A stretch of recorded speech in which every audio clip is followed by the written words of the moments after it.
မုံပွင့် MAB ဘဏ်နာမှာကာခဏရက်ချိန်လေးအတွင်းမှာပဲငွေ3600ခိုးယူခံရမှုရဲ့တရက်ခံဇော်လက်ခေါ်အောင်ဇော်လက်38နှစ်ကိုဟင်္ဒရာမြို့အုံကုန်းရဲ့နတ်မော်လမ်းမကြီးရှိနေအိမ်မှာဖန်ဆင်းရမိခဲ့ပြီဖြစ်ပါတယ်။တရခန်စော်လက်ဟာကားပေါ်ကအမျိုးသမီးကြီးကားပေါ်ကဆင်ပြီးလော့ချနေချိန်ဝဲဘက်အနောက်လက်ကင်ခွေအားလော့ချမရအောင်မတင်ထားခဲ့ကြောင်းအဲ့ဒီနောက်အမျိုးသမီးကြီးဗန်ထဲဝင်သွားချိန်ငွေကျပ်3600ကိုခိုးယူခဲ့တာဖြစ်ကြောင်းဝန်ခံခဲ့တယ်လို့သိရပါတယ်။ဩဂတ်လ10ရက်နေ့နေ့လယ်မှာခိုးယူထားတဲ့ငွေတွေနဲ့ဝယ်ယူထားတဲ့ရွှေလက်စွပ်နှစ်ကွင်းနဲ့ငွေကျပ်300ကိုစိတ်ကြီးခနောင်တူမျိုးနဲ့စိတ်ကြီးအရှိရက်ကွက်မှ၎င်းနောက်ထပ်300ကိုအမှတ်9ရက်ကွက်မှ၎င်းနေအတီးတီမှာတင်စီရမိခဲ့တာပဲဖြစ်ပါတယ်။တရင်ဆော့ဆော့ပြန့်နှံ့ချိန်မှာလက်စွမ်းပြလာတဲ့14မြင်းဆောင်အေယာဝတီသားဆိုပြီးချီမိုးထောပနာဝေစားခဲ့ကြပေမဲ့တရခန်ဟာဟင်္ဒရာသား14မြင်းဆောင်မဟုတ်ပဲစိတ်ကြီးခနောင်တိုစာတိတာဖြစ်ကြောင်းအုံကုန်းမှာအိမ်လာငားနေတာတိတ်မကြသေးကြောင်းထုတ်ဖော်ပြောခဲ့ကြပြီးတရခန်ကိုဖမ်းဆီးခဲ့ကြပုံကိုထုတ်ဖော်ပြောပြခဲ့ကြပါတယ်။အခိုးယူခံရတဲ့ငွေဟာ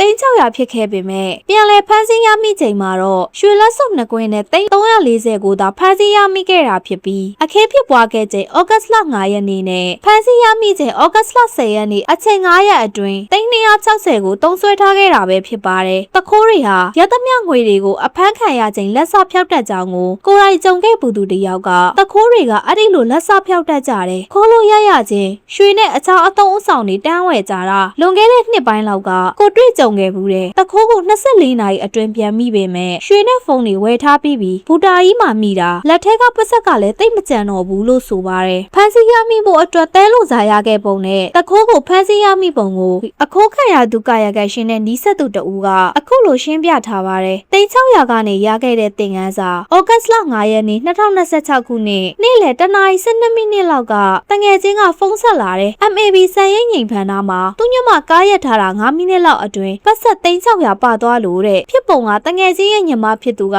AYA ဘဏ်ကနေငွေကျပ်3600ကိုထုတ်ယူခဲ့တယ်အဲ့ဒီကနေအစ်စိတ်လမ်းမကြီးပေါ်စရိပ်ရီ MAB ဘဏ်ဘက်အချမ်းဘဏ်တစ်ချမ်းကျော်ဝင်းမိုဘိုင်းတက်တဲ့လမ်းမတစ်ပတ်ချမ်းလမ်းဘေးအေးဆိုင်လေးရှိမှာကားရက်ခဲ့ပြီးငွေတော့နှစ်ထုပ်ကိုသူမမနိုင်လို့ကူတယ်ပေးဖို့အတွက် MAB ဘဏ်ထဲကိုသွားစကားပြောတယ်ပြီးတော့ကားစီကိုပြန်လာတယ်ကားနောက်ခုံတန်းပေါ်တင်ထားတဲ့ပတ်ဆက်နှစ်ထုပ်3600ကျပ်မရှိတော့ဘူးတဲ့အချိန်6မိနစ်အတွင်းမှာပဲဖြစ်သွားတာပါကျွန်တော်လည်းချက်ချင်းပဲကိုနဲ့တိကျန်နေတဲ့ကမာရွတ်2မျိုးနဲ့ရဲမှုရဲ့ဖုန်းကိုဆက်တယ်ဖုန်းပိတ်ထားတာနဲ့ကြုံတော့တာဝန်ရှိတဲ့နယ်ထိန်မိတ်ဆွေတယောက်ကိုအကိုအညီတောင်းတော့သူဆက်သွယ်စရာတွေချက်ချင်းလုပ်ပေးပြီးအမှုဖွင့်မှုအတွက်ဆောင်ရွက်ပေးတယ်သတင်းတွေကိုမတူပွဲပြားတဲ့ရှုထောင့်ကနေရှုမြင်ခန်းစားခြင်းနဲ့မှုခင်ဖြစ်ရမှန်ရဲ့နှုတ်ကွက်တွေလှုပ်ရချက်တွေကိုသိရှိခန်းစားခြင်းနဲ့ဆိုရင်တော့17 Media Voice ကို Subscribe လုပ်ထားပြီးတင်လင်ဆန်းတဲ့သတင်းအမျိုးအစားအသစ်တွေကိုရယူခန်းစားနိုင်ပါတယ်ရှင်သူပြောပြမှကိုအတိ2မျိုးနဲ့ရဲမူကွယ်လွန်သွားပြီဆိုတာသိရပါတယ်ကျွန်တော်လည်းအခင်းဖြစ်တဲ့နေရာကိုရောက်သွားပါတယ်တိုင်ကြားမှုအရနေထိန်အဖွဲ့ရောက်လာတယ်စစ်ဆေးစရာက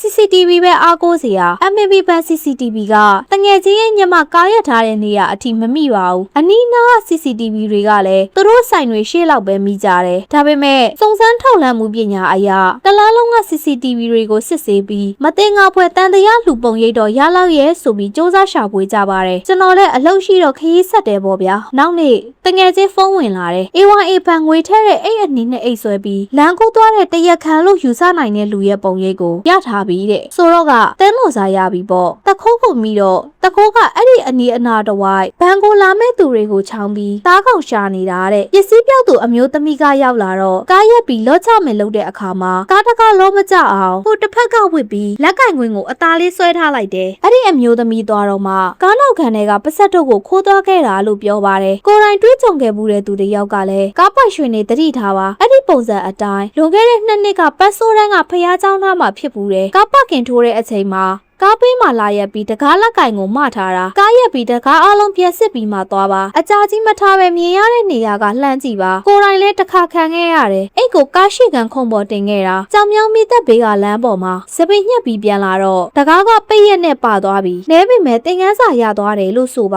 တယ်ပစက်ပြောက်ဆုံးခဲ့ရတဲ့အမျိုးသမီးကအဖေါ်မပါတယောက်ထဲမောင်းလာတာပါငွေကြေးတွေနဲ့အဖေါ်ခေါ်လာတဲ့နဲ့ဘဏ်အဝင်အထွက်တွေအထူးဂရုပြုတင်ပါတယ်ဘဏ်အိမ်ဆိုင်လမ်းမောက်တွေပေါ်က CCTV တွေရဲ့ ခန္ဓာဟာတော်တော်အရေးပါပါလားဆိုတာကိုအကြောင်းကြုံလာမှပိုသတိပြုမိလာပါတယ်ကိုယ်တိုင်လည်းသတိမလွတ်ဖို့ရာကိုသတိပေးရတဲ့စိတ်မကောင်းစရာအဖြစ်အပျက်ပါပဲအဲ့ဒီနောက် social media ပေါ်မှာ3600ပျောက်တာမဟုတ်ဘူးအိမ်မှာကြံခဲ့တာဆိုတဲ့ post တွေ comment တွေရိုင်းဆိုင်တဲ့အသုံးအနှုန်းတွေနဲ့ငွေပျောက်သူကိုအပြစ်တင်ဝေဖန်လှောင်ပြောင်နေကြတာအများကြီးမြင်ခဲ့ရပါတယ်ငွေကပျောက်တာမဟုတ်ဘူးလို့ပြန်တွေ့ပြီးတော့အဆရှိသဖြင့်ဝေမန်းနေကြတာလည်းအများကြီးပါပဲငွေပျောက်ဆုံးရတဲ့အမျိုးသမီးဟာဆိုရင်ကိုတငယ်ချင်းရဲ့ညီမအရင်ယောက်ျားခွင့်လွန်ထားတာတလားစွန်းစွန်းပဲရှိပါသေးတယ် PhD ဒေါက်တာဘွဲ့ရအငိမ့်စားဆရာမကြီးလှိုင်မျိုးနယ်မှာအချိန်နဲ့အနေနဲ့နေထိုင်ကြသူတွေပါပျောက်တဲ့ငွေကလည်းကိုပိုင်ပတ်စံပါပဲတနေ့ကကျွန်တော်ရဲ့မိလေးဂိုက်ဆရာမလာခပေးဖို့တမီးကပေးထားတဲ့ပတ်စံအထားမပြီးပျောက်နေလို့အဲ့ညကကောင်းကောင်းအိမ်မပြောဘူးငွေ2သိန်းနဲ့တော့ပြန်တွေ့ပါတယ်အခုသူပျောက်သွားတာက3600သူခမဘလောက်တောင်ခံစားနေရမလဲယောက်ျားလဲဆုံးငွေလဲပျောက်တာကြောင့်ကျမရေးပါထိခိုက်သွားတယ်လို့ကြားရပါတယ်ကျွန်တော်ကငွေပျောက်ဆုံးသူကာယကံရှင်ရဲ့အကိုစီက